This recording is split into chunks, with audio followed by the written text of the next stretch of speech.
Mr. Kaiser, I'd like to ask you about this new Hawaiian development of yours. Would you like to tell us something about it? Well, I'm trying to build the most beautiful place in America at the Hawaiian Village in Honolulu. On Waikiki Beach. And we now... Henry J. Kaiser was a man of many hats. Known for his ambitious industrialization ideals, he is perhaps most remembered today for the healthcare system and medical clinics he established across the United States. But during his lifetime, there was hardly a field or industry that he did not have his finger in at some point. Eulogized by Time magazine as the man who always hurried, Kaiser revolutionized shipbuilding, concrete manufacturing, steel production, and even tried his hand at automobiles. But his last project, and possibly his favorite, was his work to change Waikiki, a largely agricultural subsection of Honolulu, into one of the foremost tourist destinations worldwide. Kaiser's development of the Hawaiian Village Hotel was a turning point for the tourism industry in Waikiki, as it popularized the area and began the boom that would see many more hotels put up before the end of the century. Long before the whirlwind capitalists set foot in the islands, Waikiki was an ahupua'a, a Hawaiian subsection of land that divided resources from the mountain to the sea, and a particularly abundant one at that. Even the place name, Waikiki, literally means spouting water in Olelo Hawaii, the native Hawaiian language. The water that bubbled up from the many natural springs in the area made Waikiki an area that was frequented by Hawaiian royalty and a vibrant ecological system that Hawaiians used for many years to cultivate crops through traditional methods such as loko'i'a, fish ponds, and lo'ikalo, farms. These agricultural pillars were used for generations before the first explorers arrived in Hawaii and continued to be used well into the 19th century. However, development started to take its hold in quiet Waikiki around the 1920s. In 1928, construction began on the Alawai Canal, a massive project meant to divert the many streams and springs flowing through the land and turn Waikiki into an area of prime real estate at the foot of the famous Diamond Head Mountain. Still, the area remained largely rural. This was the scene that many wealthy visitors, Kaiser included, stepped into when they visited Hawaii, which at the time was too isolated to see much tourism besides from the elite. However, Kaiser saw a different vision of the agricultural hub of West Oahu. In Florida, Palm Springs, and Las Vegas, I failed to see the future. I got to Honolulu and saw a big new industry, vacations. I won't miss the boat again. And, a man of his word, he did not. In 1955, construction began on Kaiser's Hawaiian Village, a project the scale of which Hawaii had hardly seen before.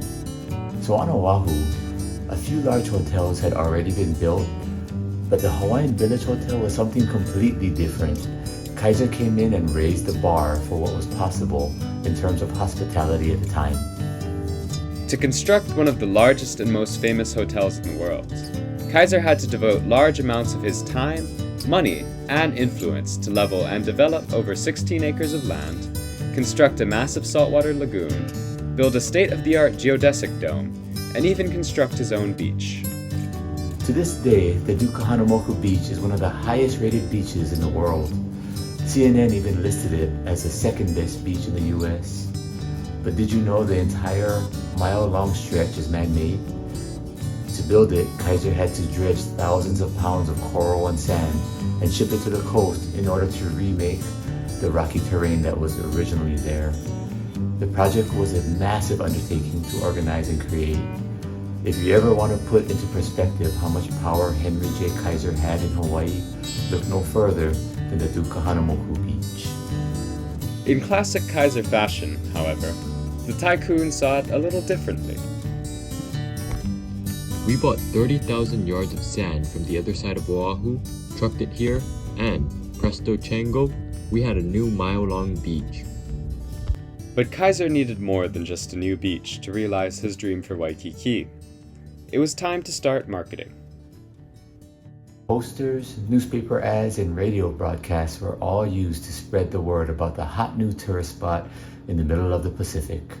Hook, line, and sinker, they bought it. Practically overnight, the public view of Hawaii changed. In the 1950s, Hawaii's tourism economy was beginning to take shape. But, due to its location, a trip to Hawaii was thought of something only the ultra-wealthy could afford. To change this, the mogul himself flew to the East Coast to present his ideas to skeptical marketers. In his own words, I figure just about everybody wanted to travel to Hawaii, but facilities have not kept pace. it took just a bit of convincing and even more leveraging of his tremendous influence. But, like most everything else, Kaiser had his way in the end, with Hawaii becoming the go-to tourist destination of the United States by the time of his death. The rise of commercial flights after the end of World War II also played a big role in aiding Kaiser's Hawaii project. He presented major airlines with two options: lower their airfares to Hawaii, or risk Kaiser starting his own airline and decreasing rates himself. Not willing to test things, the airlines obliged, and flights to Oahu plummeted in price. Thus, with heavy influence from the shipbuilding capitalist, the door to Hawaii was metaphorically opened. With big dreams of seeing Diamond Head in person or watching a hula happen in front of them, tourists flocked to Kaiser's Grand Resort where they could experience the spectacles that they had come to associate Hawaii with. Although many other hotels were being developed at the time, Kaiser's resort remained paramount due to its size and affordability. The catamarans, pink jeeps, and live entertainment that Kaiser had invested so much into perfecting had become iconic. It set a standard for hotels in Hawaii that helped to democratize and further popularize tourism. With the initial influence of Kaiser on the market, hundreds and eventually thousands of hotels would copy Kaiser's template of a one-stop shop for tourists to enjoy the Hawaii experience. However, this popularization came with consequences. Some argue that his development of Waikiki negatively impacted the ecology of the area. With the rise of commercial tourism in the islands, hotels began to produce more waste and use more resources, pulling fresh water from Mountain Kahawai, or streams, and sending the waste out into the ocean. Furthermore, this development, and the subsequent flood of realtors buying up land to build on, caused many lo'i, kalo, and fish ponds to be dredged and filled, as well as prime beachfront property to be bought up in order to obtain the best views, often at the cost of traditional sites. It was the Waikiki dream realized, but competition was on its way. Following Kaiser's lead, many other developers would take to the shores of Waikiki and soon add to the collections of hotels and resorts that had begun to dot the coastline. In time, these businessmen would expand to all areas of the island: the North Shore, the West Lagoons, and even other islands.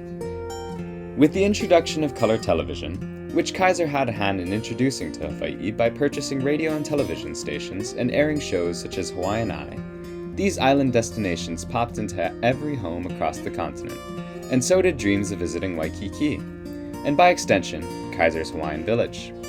With its thatched grass huts and the unmistakable 5-acre lagoon, high-ranking visitors began to frequent the resort, even so much as presidents and celebrities who would spend their time in Kaiser's very own suite. The purchase of the resort by Conrad Hilton in 1961 helped to perpetuate Kaiser's vision long after his passing, with the goal of the resort remaining unchanged: a Hawaii-themed hotel that encompassed all of a tourist's dreams of the perfect Hawaiian getaway. Although Kaiser may have passed before the development of Waikiki was completed, his influence can be felt in every aspect of the streets tourists so frequently walk. His inspiration for Hawaii has left the coastline and the economy dramatically altered. While Kaiser's vision of an idyllic paradise and playground helped lead to a booming travel industry in Waikiki, the commercialization of island culture created a false image of Hawaii's people and culture that many find damaging to Hawaii today. Others praise him for contributing to the economy during a time when Hawaii was moving out of the agricultural fields. All in all, despite its relatively short tenure, Kaiser's time in Waikiki was a turning point for the area, bringing about a new era of tourism in Hawaii and leaving behind one of the most famous hotels in the world. With his legacy secured in his many projects, Henry J. Kaiser was, and is, the tycoon he made himself to be.